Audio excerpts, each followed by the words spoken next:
Welcome to Subscription Prescription, the podcast where you get the information you need to scale your subscription program.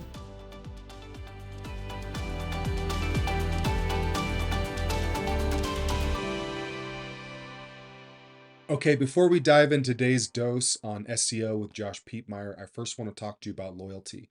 One of the problems is that there are so many different apps out there that are all doing much of the same thing, which is just offering loyalty point programs to your customers and your subscribers. And the problem with that is it's really hard to tell how engaging that is for people, if it's really motivating or inspiring them to buy more from you and creating a closer attachment to your brand. That's why I want to introduce you to Upzelo. Upzelo has sponsored our podcast and newsletter in the past. They're actually implementing a new program related to loyalty. It's a loyalty, referrals, and rewards platform specially designed for online and retail stores. They're rolling out features quickly, and what they're allowing you to do is build loyalty and referral programs that deliver for both your subscriptions and your one-time customers. More gamification, more engagement, the types of rewards and the usage that somebody would expect to make things really easy from a loyalty program. So if you're looking for ways to create a loyalty or referral program that speaks to your customers, ones that they're actually going to use, and one that will actually drive revenue for your business, I highly suggest looking up upzelo.com and checking out what they offer. Welcome everyone to another dose of Subscription Prescription. I'm your host, Matt Holman. This is the podcast where we try to do everything we can to help you grow your subscription brand. This week, I'm really excited to be joined by Josh Piepmeier. He is an SEO expert for e-commerce. Josh, thank you for coming on. I'm excited to chat with you today, man. Yeah, I'm pumped for the conversation, man. Thanks for having me on. Absolutely. Josh and I were connected through a partner network, Jordan West. It would be funny if I put your episode so you came up before his. But Jordan's a great connector. Josh and I connected through that group. Josh, I know that you've worked with a lot of different brands. You've done a lot of different work in the SEO space. We have a lot that we're going to cover here, but I would love for you to start just by introducing yourself a little bit more to the audience. Talk a little bit about your credentials, your background. Sure thing. And I'll be pretty quick because I want to get straight to the value as much as we can. I think where my journey really started is when I was working, drop us right into when I was working at an agency. Okay, I was working at an SEO agency. Before that, I actually tried starting a couple of different businesses and they just didn't work all that well. So I got a job, had, get the 9 to 5, moved up near my now wife, all that kind of stuff. And I was having some problems with the SEO. So traffic was going up every month. The green arrows, we saw green arrows across the dashboard. Some months it was even like the revenue for the client was going up, like SEO revenue. And still the clients weren't happy. They were saying, hey, we don't really know that the work you're doing is really driving any results. And quite frankly, I wasn't confident in it. Okay. And the reason is a lot of that traffic was very high in the funnel and it wasn't really high intent traffic. Okay. And so I went on this whole journey. My background was in copywriting. I'd done some website design, stuff like that. I was like, is this stuff even converting? So I dug into the analytics, right? Went down that whole rabbit hole. Went and worked for a different agency for a little while to try and figure that out. They helped me skill up a ton. And then I figured out how to sort of the 3 reports in GA that you actually have to look at to see, are we actually driving results and what pages are converting? From there, I figured out like what kinds of pages do drive results and how to get those pages specifically to rank. Some of them are pretty straightforward, right? Things that you'd expect, shopping pages, etc. Some of them not, right? And so from there, I had a couple of jobs on the side pretty much all the time. One of those turned into a great case study. That was in the e-commerce space. And so I said, hey, let me dig into this a little bit more. And so just gradually built up a clientele, mostly e-commerce clients, and then eventually went out on my own. So, and then over the last year, started scaling that up a little bit more, building it into a formal agency, sort of consultancy agency joint. We do full service for some people and work with some in-house sort of SEO teams as well. But yeah, got some really great results. Happy to talk about that if you want, but happy to just jump into the value too. Absolutely. I love that. And you mentioned value. I do want to point everybody to trafficlighttracking.com. I'll have a link to that in the show notes, but Josh has been nice enough to provide a lot of resources to everybody who's listening to this. So if you want to be able to follow along or go access those, you'll be able to go to that. Josh, I really love that the learning by doing. I know that, I mean, agencies oftentimes get a bad rep just because, or bad rap, I should say, just because everybody, quote unquote, hates agencies, and yet Yeah, so many founders and so many people in the business have, they cut their teeth, got their skills working on the agency side and doing the work. So I like hearing that. And I'd love to start with just a couple of basic questions, thinking about like, in a world where Facebook ads are usually top priority for everyone starting a brand. Ironically, Facebook is having tons of issues as of like the recording today and yesterday, people being 100%. Yeah. logged out and things being crashed. I'd love to hear your take on where SEO sits in that marketing funnel, right? You talked about a funnel a little bit about like top of the funnel, bottom of the funnel, but Right. how do you see SEO playing? Why should people do it or not, especially in a world where, the shortcut to sales is like paid traffic? Yeah, so that's a really great question and something I actually hear a lot from my clients, right? And I guess the some of my experience was sort of in the B2B side of marketing as well, right? Early the Right. SEO, content marketing, that side of things. And so B2B has some lessons that we can learn here actually. They sort of split everything into this demand generation and the demand capture, right? And I think I've heard that in e-commerce as well, but not quite as much. And so I would just say that the SEO is on more of that demand capture side of things. And it's funny, you see on Facebook that if you look at Google Trends, for example, and you see like, hey, what are some things that are trending? Like right now, mushroom coffee is really big. Okay, Right. but you look at the graph of like when it exploded, and it almost directly correlates with when a lot of the big brands started bumping up their Facebook ad spend, right? And so it's crazy that you can see even in Google Trends like this massive spike in demand overall, right? And so SEO is on the other side of that, where it's saying, okay, you've driven all this demand just for even a whole category of products.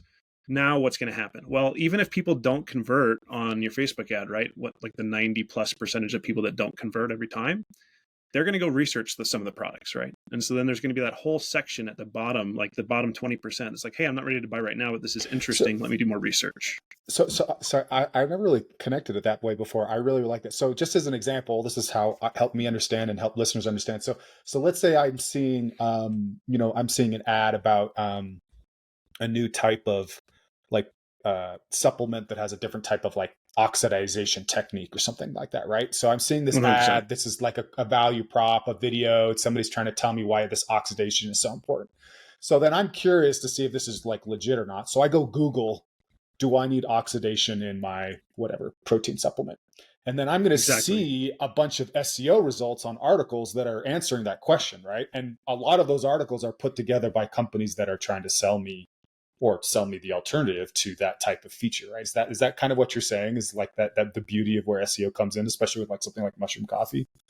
100%. And I think that this applies directly to a lot of subscription brands. Like if we think about like a subscription box, maybe not as much, but certainly a lot of the consumables or like health and beauty, health and wellness, that kind of thing. If it's any sort of like face skin cream, something like that, a lot of people do a lot of research on those products, especially outsized amounts of research for like the price point, right? You're asking them to spend Hmm. 20, 30, $40 on a product, which isn't a huge investment, but really the investment is in their health, right? And so they're doing a lot of research.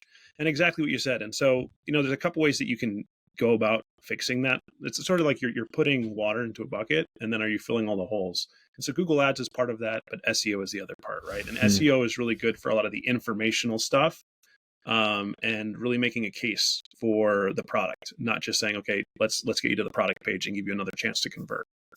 That makes sense. Absolutely. Yeah, absolutely it does. And I want to dive into CBD stuff in a little bit because I 100%. know you've done some really good work there, and a lot of the listeners of the show and people that I've worked on the CBD space.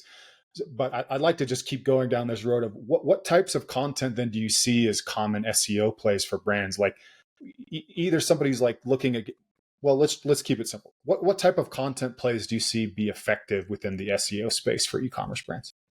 Well, and I'm really glad you asked that, because even as I was just like explaining my last couple of points, I was worried that I was leading people down the wrong path. Because really, if you want SEO to drive results, to drive conversions, to get more people to convert, you do have to focus on really bottom of funnel content. Okay. And so Uh, a really great framework for this is something called pain point SEO. This was again from sort of the B2B side, B2B background applied to B2C. Okay. And it's okay, two types of content. Somebody who's in the very bottom of the funnel, like wants to purchase a product and just doesn't know which one to buy. So what kind Mhm. of information does that person want? Well, hey, what kind of, they might want to know about ingredients or the different types of things. Like what are the different types of mushroom coffee? Or how does, like one type of mushroom compare to another one, right? Something like that. Or what are the benefits of this? And then another one is just like, what is the pain point that it's solving? Okay. So, hey, if you have mushroom coffee alternatives, or hey, coffee makes me feel like Yeah, terrible. stay Like, how do stay I alert fix without that? the jitteriness, right? Stay alert without the Yeah, jitteriness, yeah, right? yeah, exactly. Right. So then the Facebook demand can sort of inspire a whole plethora of different buying journeys, right? And so you got to meet people where they are as long as they're in the buying journey, right? You don't want to say things like, what is mushroom coffee? Or what was the example, Matt, that you used, the protein? Oh, like That an might, oxidation thing, but I was just oh, making the up stuff. oxidation. Yeah, yeah, no, We can use perfect. So like, adaptogens is another word that I see all the time in like CBD and yes. mushroom stuff. It's Yeah, I what are kind of know what they adaptogens? are. What are they? Right? Yeah, Why do I need them? yeah, Right. yeah. So you want to make sure it's in the buying journey somewhere. It's not just informational, right? And for those of you listening, I know there's varying degrees of like marketing expertise, and I always want to try to be careful of using too much marketing speak. When we're talking bottom funnel versus top of funnel, this is kind of this old marketing adage of like, are people problem aware? Are they product aware? Basically, meaning bottom funnel means somebody is interested in your product, your type of product, and they're very close to buying. Top of funnel is they might not even be aware that your product can solve a problem. They might not even be aware that they have a problem, right? So like if somebody has a hard time going to sleep because they've had caffeine, they're drinking too much caffeine at work, they might just starting to think, hey, maybe there's something else that might help me stay focused, but not, and also not keep me up at night, right? So Right. they're nowhere near buying mushroom coffee, but they are aware that maybe they need to start looking for something that can help them with that type of an issue. So Josh, I'd love to hear some, like, if you're looking at a brand who's maybe even regardless of size, but has been running Facebook ads for a while, hasn't really invested in SEO or that type of content. What does a plan look like, or what is our common like must do's? And then I'm also going to follow up and ask about like, pitfalls to avoid when we're talking about getting into SEO. 100%. So there's a couple things here. First, if you go to trafficlighttracking.com again and you sign up there, I will send you a cheat sheet. I got to add this to my email message, but I'll add it for your subscribers here. It'll show you like literally a cheat sheet of, hey, here are some bottom of funnel content ideas, and here's a breakdown of which ones are going to convert the highest, right? Like I did like a study across some of my clients on which types of articles convert the best, and it'll break it down for you. Okay, and so that'll be a really really good starting point. In terms of, let's just talk about generally, like right now, what are some really good ways to get started with SEO? Hey, you've been doing Facebook ads for a while, you have some other things going.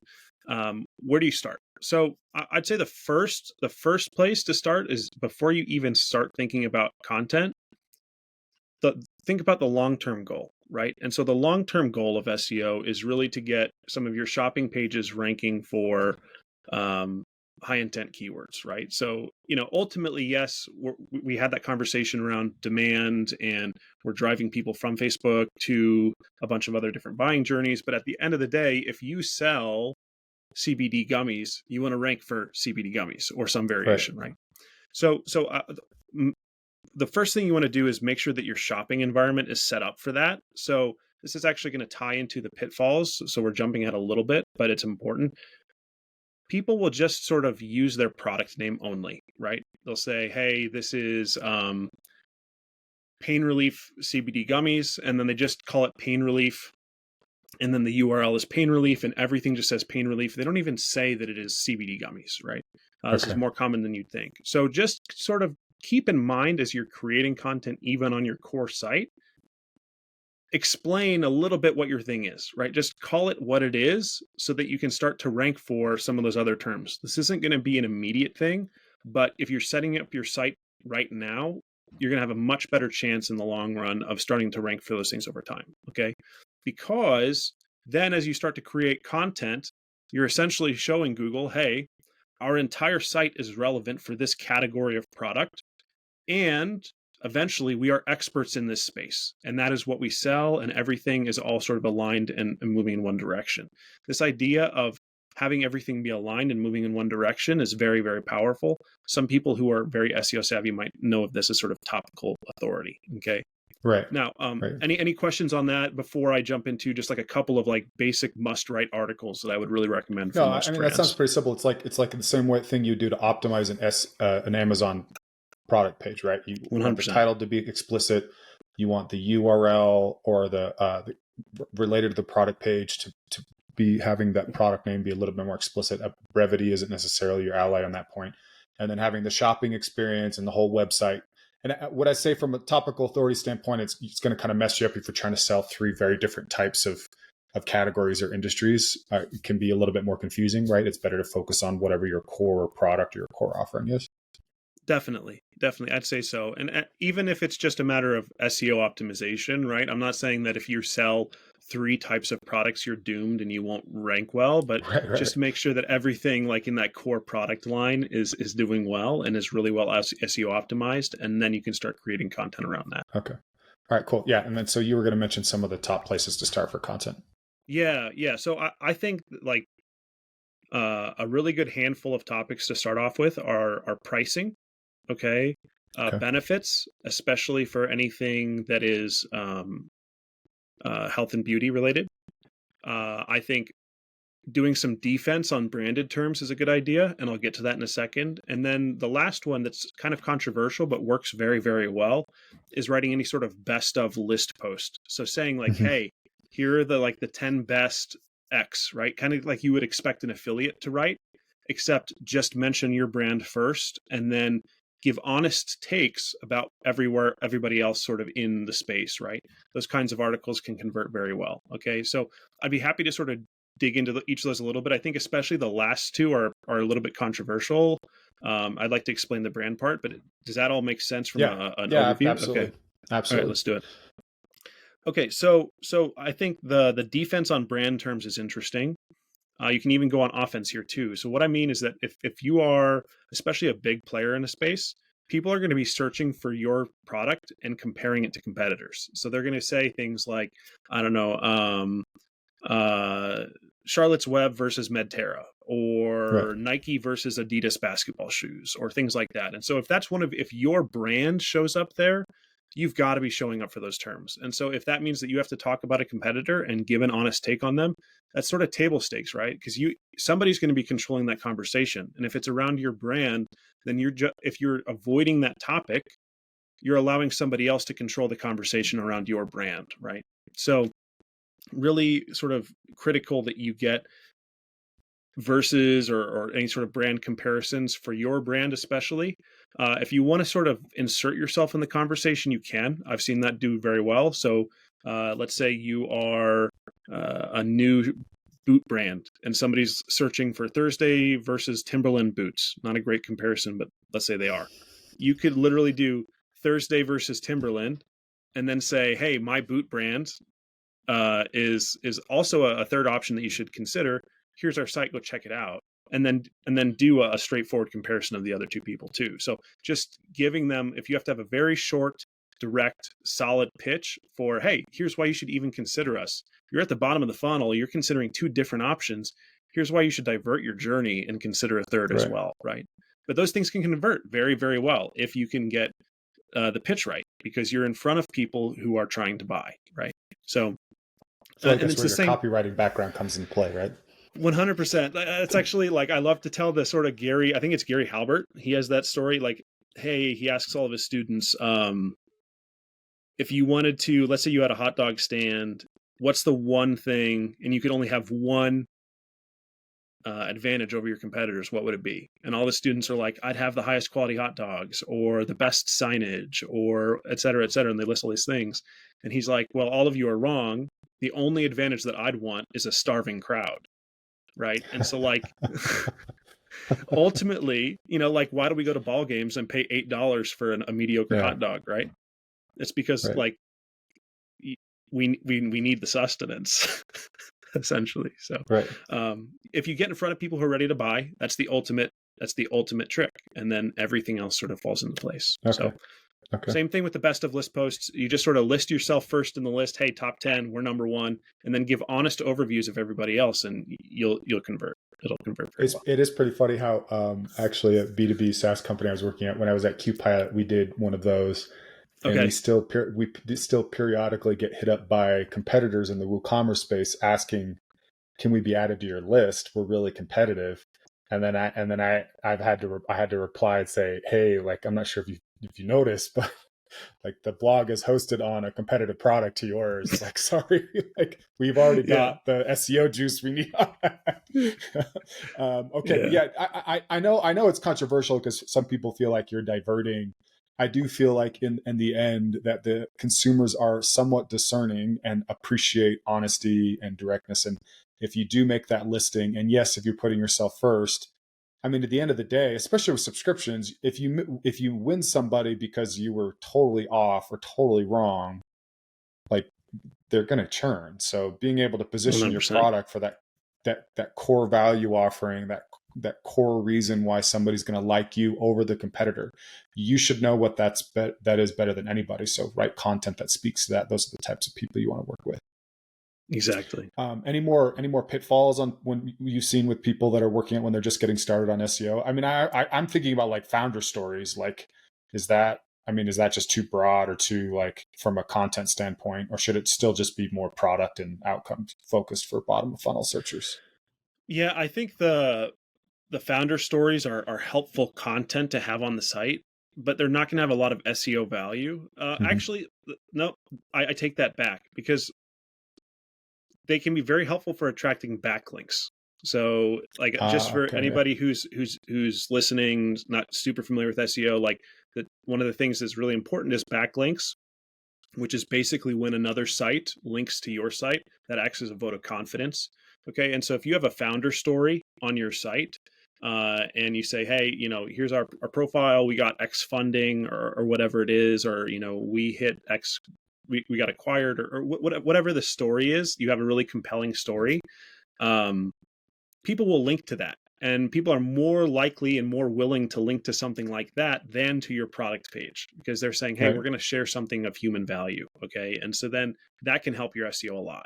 It's just not going to rank for something. It's not going to be like, hey, we're going to rank Okay. for, snack box or whatever it is. Right.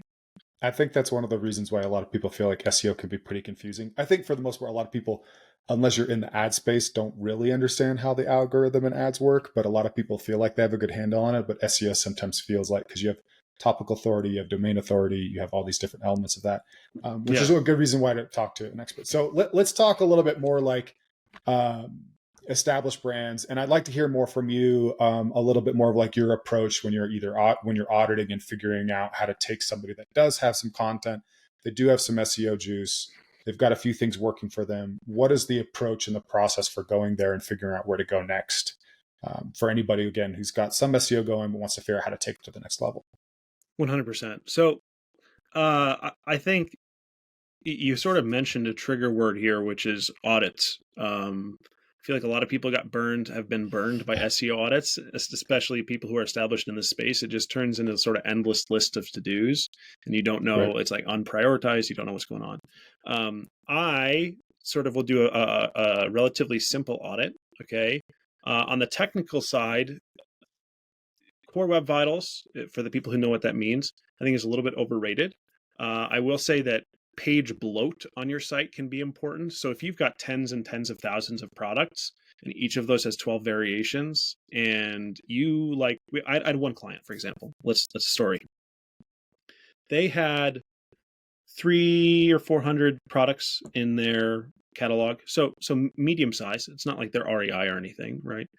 And one of their previous SEOs unblocked one line in their robots.txt, and it released millions of pages into the index. And so when I looked in Search Console, if you go to just literally on the left-hand side, it says pages, you click that, it said, hey, we have 10,000 pages that are good quality, and 1.2 million that aren't being indexed. And so it's like if you're in that problem, then technical SEO is going to be an issue for you. But other than that, that's one of like that's the only client that I've worked with for the last year and a half that's had technical SEO issues. Okay.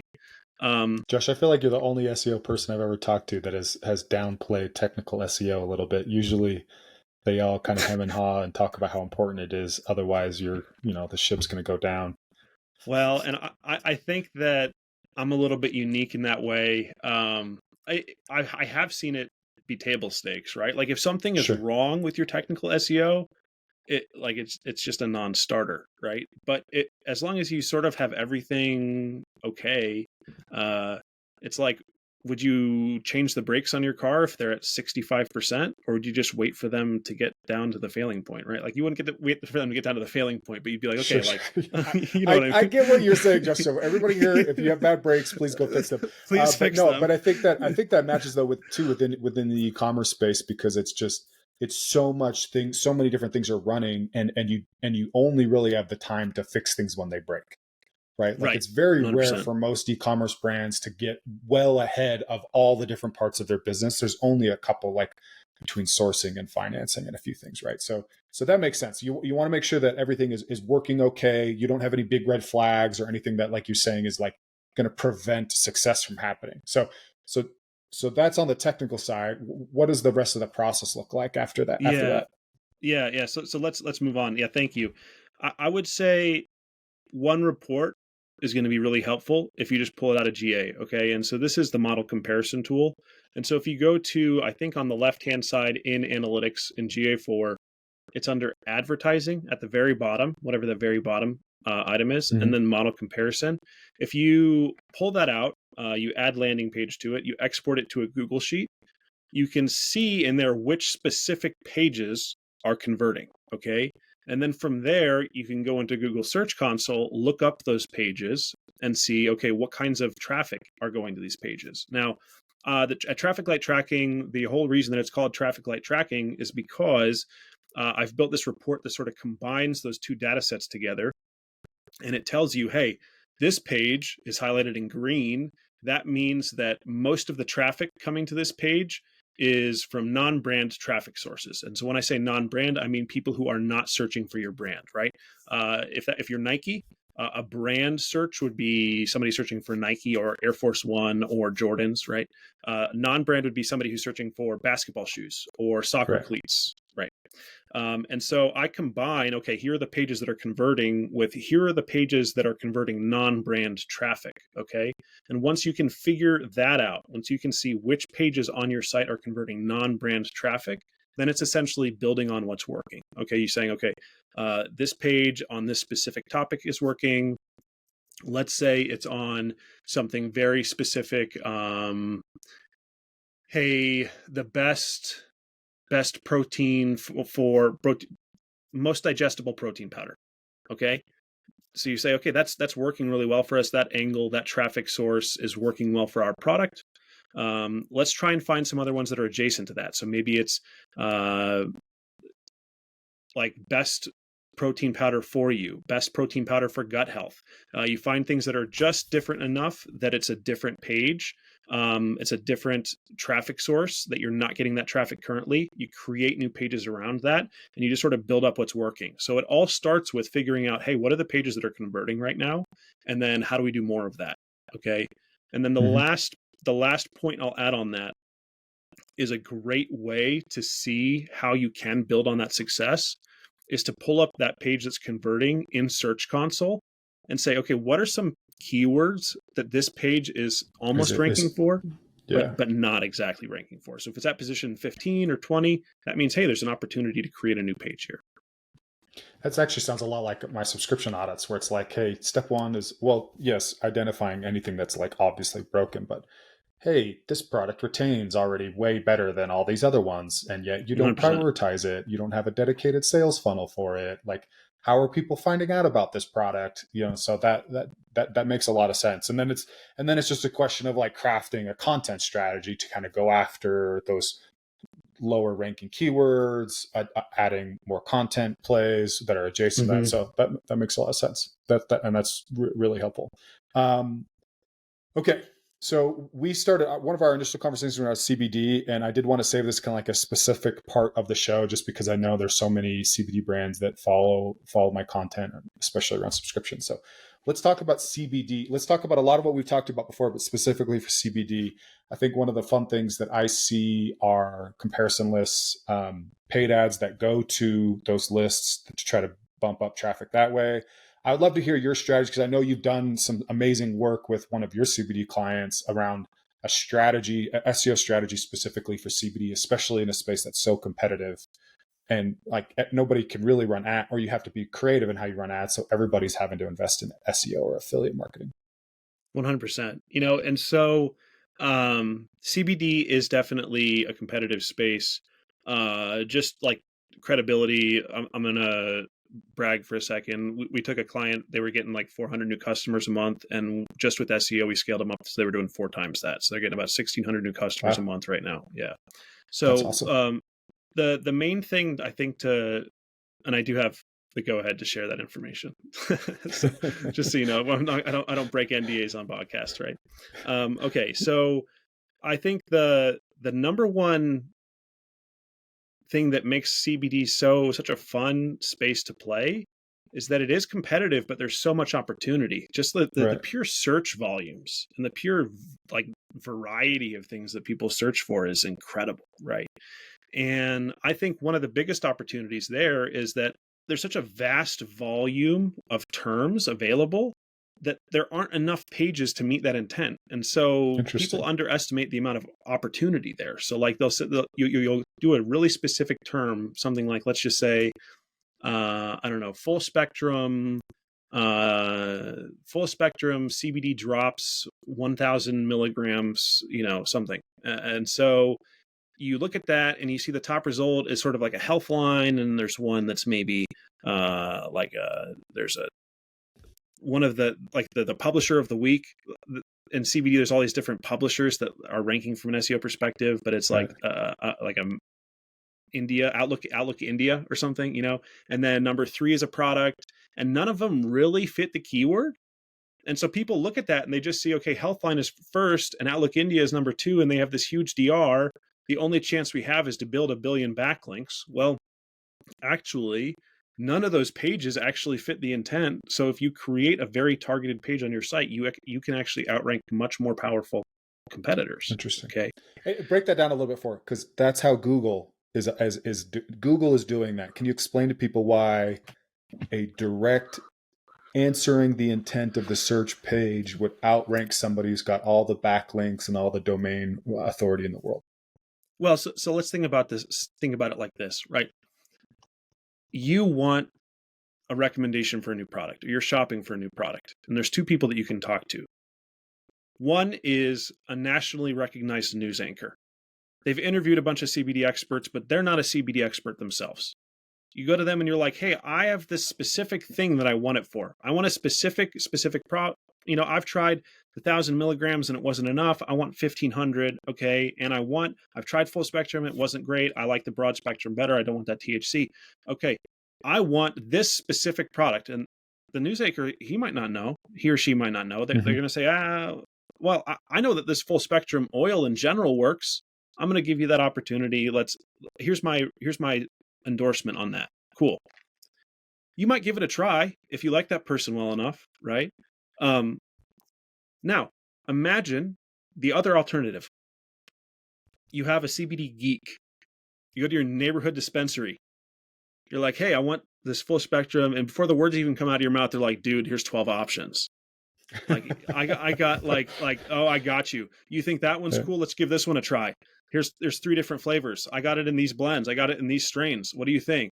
This one's got this. It's got all these benefits. You're going to hit it's just a completely different experience. Okay. And so if you can be very tailored and very targeted, the people with those big backlink profiles, that's essentially like a news anchor. They have all this social proof. But if you can be the friendly neighborhood CBD nerd and give something very, very targeted, a very targeted piece of advice or a very targeted page, you can still win. Does that answer the question? I know it was sort of like a big picture analogy. Because Google's going to reward, because Google knows. Yes. Yeah, that ultimately the question of like Google knows how much time somebody's spending on a page, It knows that you 100%. clicked through to another link and made a purchase. Like it Yes. knows that it answered your intent. And so if it starts to identify that your page is rewarding that search term with an action that Google likes, which is purchases, right? Or Hmm. you don't go and search again and go back to that list, they're going to start ranking you higher. Like at the end of the day, Google's trying to figure out what people want and serve them the pages they want. So that's why, right? Because you said it's going to be more specific. But I do really like that kind of story, that explanation, because I mean, I think that's where the opportunity is, especially in the subscription space where we're talking supplements, we're talking CBD. You can either riff on this or tell me I'm totally wrong. But the thing I harp on all the time is, yeah, you might be selling a sleep gummy, but that sleep gummy is it really for people who have a hard time falling asleep? Is it for people who have a hard time staying asleep? Is it a hard time Mm, because their spouse is snoring? Is it a hard time because they feel groggy in the morning? Like there's so many different variations. The opportunity is, if you start to be more specific, you're going to speak to a yes. pain point that people want, people that search for CBD sleep gummy that won't leave me groggy, and that's what you're, making your name on, then that's what you're going to come up for. 100%. And quite frankly, so this is interesting. I like that you bring this up because Google has started prioritizing information gain. And this is not like Google has told this or put out a press release or updated this in their guidelines. Just from my personal experience, one of the things I've seen is that they have started to prioritize unique angles, right? So whereas like, hey, 6 months ago, even 6 months ago or 12 months ago, if you would have typed in CBD gummies for sleep, for example, let's go with that, or gummies for sleep, all of them would have just been gummies for sleep, gummies for sleep, gummies for sleep, gummies for sleep, gummies for sleep. And now it's changed. And so the first one will be gummies for sleep, sort of very direct. Number two will be gummies for sleep with elderberry. Gummies for sleep with other ingredient, gummies for sleep and grogginess, gummies for sleep and this other thing. And so like they're prioritizing some variety. Okay. And so the person who wants what you have, who has the exact specific problem that you have, just like you were talking about, is it grogginess? Is it depth of sleep? Is it going to sleep faster? They're going to click and engage on your page specifically, and then they're going to stay on it a long time, and then they're going to engage with it even more, and that's going to send all of these fantastic signals, UX signals, back to Google. Do you think that's in response to the AI movement, because people are getting like such direct answers from AI searches that now Google's trying to make it so that you can find more information or more relevant information instead of trying to answer your question perfectly the first time? Or is That's that a me really just interesting just idea. making? That's a really interesting idea. I don't know. Like I hadn't thought of that. I think Yeah. my whole theory was just that they wanted to be able to fulfill more searches, right? They wanted to fulfill Okay. more user intent, and that they were prioritizing, I guess, related like unique opportunities. Like, what's the information gain? Information gain is something that people have started talking about in the SEO community for the last year and a half, maybe 2 years, a lot more. And it's like, okay, are you adding something unique? Are you bringing something new to the table or not? Right. And so Can you I think unpack that's that a little important. bit more then? Like the idea of, like, say, a Yeah. blog article, if I'm talking about CBD gummies for sleep, maybe I want to write about elderberry. And is it because I want to educate people on why elderberry is so powerful as a sleep component? And I don't know if that really is. We're just using that as an example for anyone. No, don't go search Yes. elderberry for sleep, everybody. Okay. I think it actually works. Okay, maybe it does. I think I I might think it have to is check it out relevant. then. Yeah. And I think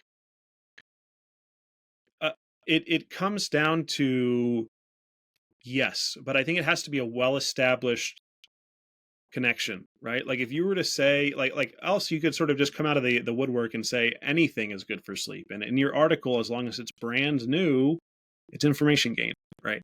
But in some instances, if you come out and you say like, hey, melatonin is very clearly associated with sleep, right? Like if you searched sleep gummies right now, I bet that some of them would have melatonin in them. I bet that Mhm. many of them would be melatonin gummies. They might even have it on the page title.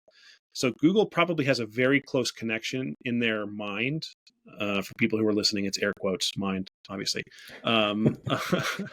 of like what is like. There's a very close connection between melatonin and sleep. So in your article, try to find things that have an existing strong connection to the general concept that you're talking about, but have not yet been talked about in the SERP. And the SERP is the first, essentially the Google results, right?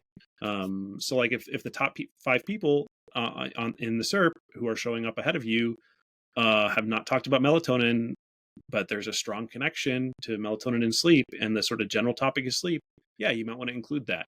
Are you going to include some like your neighborhood witch doctor's suggestion? Probably not, right? Because then you're going to Okay. get into Dr. Axe territory, and it's just everything's going to go downhill, right? Right. Okay. So the idea is adding some relevant information that is relevant to your topic, that might not be covered or being covered well by other people that are ahead of you in the search rankings. Exactly. Cool. Exactly. Okay. So going back to CBD stuff, you've mentioned some of the other types of content before. So does that play work where we're talking about like comparisons with other brands, like you mentioned, I think Charlotte's Web, right, versus New Leaf, or thinking about where you can potentially interject yourself if you know that Charlotte's Web and Veritas Farms are getting tons of search traffic. You could say, hey, those are great, but give us a chance to win your business because of XYZ. And then you go into the comparison between those two. Is that those types of content that you do with CBD brands as well? Yeah, that stuff definitely works. I will say that even some of that stuff, just because CBD is such a competitive space, has gotten competitive. So you got to be a little bit picky. You got to go even longer tail. You have to find specific opportunities. You have to search. You have to sift through a lot of different opportunities to find the ones that have some open space and some open opportunities. That's what I've spent a lot of my time doing. Right. I think that CBD as a space requires more work for that reason, but it also has a lot of opportunities still, just again, because of the pure volume. So you just have to spend a little bit more time finding those opportunities. So if you go and you find, hey, Josh said that there's going to be a bunch of open space here, except that the top 7 results are all exactly targeted at this specific keyword, and each of them is really high quality. What am I supposed to do? You might just have to search through more results. And so that's just part of the game. But yeah, 100%. The basic concepts that I talked about definitely work here. And Well, I will say, I think that. Oh, go ahead. go ahead. Okay. I was Well, just so going to say, I think, yeah, you finish. I will say that in CBD, the one thing I'll say is that backlinking is significant here. I will say potentially more than other industries, just because people have been competing so heavily with SEO here. So like you might have to build a few more backlinks than you would maybe in even an adjacent health or wellness industry too. Okay. Yeah, I was just going to say, I think that the CBD opportunity is still pretty, I mean, anyone in the space has been in it maybe for a while, but I know tons of people that don't use it as part of their medical regime at all. And it's like, even just like a pain roller. One of the brands I love is Farm Strong out of Colorado. And I've got some CBD, icy hot rollers. And it's like, that's been my wife's introduction to CBD, right? Like she's never thought about using a CBD product, but now she's using a product, on a sore muscle with that. So it's just interesting. And I say that because she's maybe not at the leading trend of like, the supplement space, whereas lots of other people are, but I do think it's just kind of keep growing and growing and growing. Hopefully we can get past all these weird legislation stuff that are going on with CBD, THC, and hemp. Cool. So what are some final thoughts you have, at least on sharing? And again, the highlight for everybody, go to trafficlighttracking.com. And you're going to be able to get some resources from Josh to be able to do that quick audit he mentioned, be able to see some opportunities, get some resources there. Is there anything else you'd like to share with the audience, Josh, about, SEO do's, don'ts, get started today if you're not doing it already, or anything like that?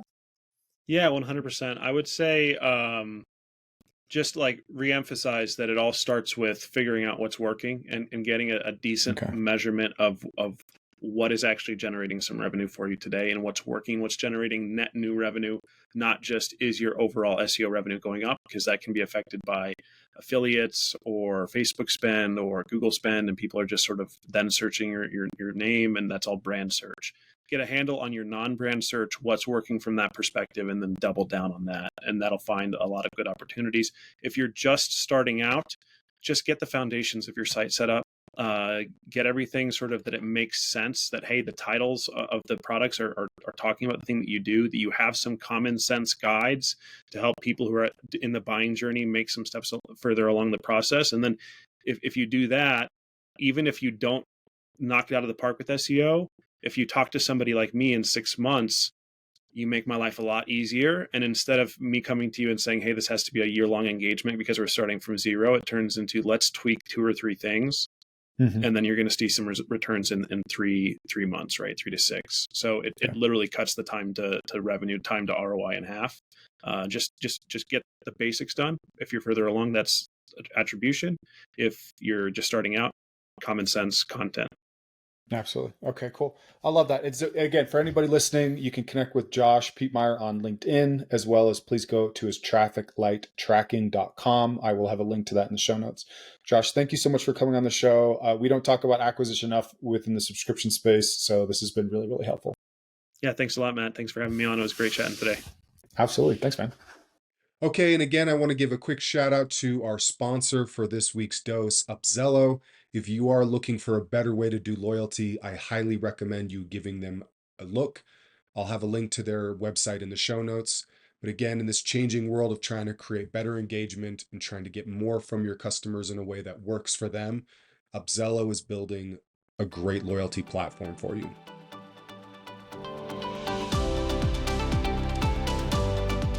That's it for today. Thank you for tuning in. Please subscribe so that you can get notified when new episodes come out each week on Tuesdays.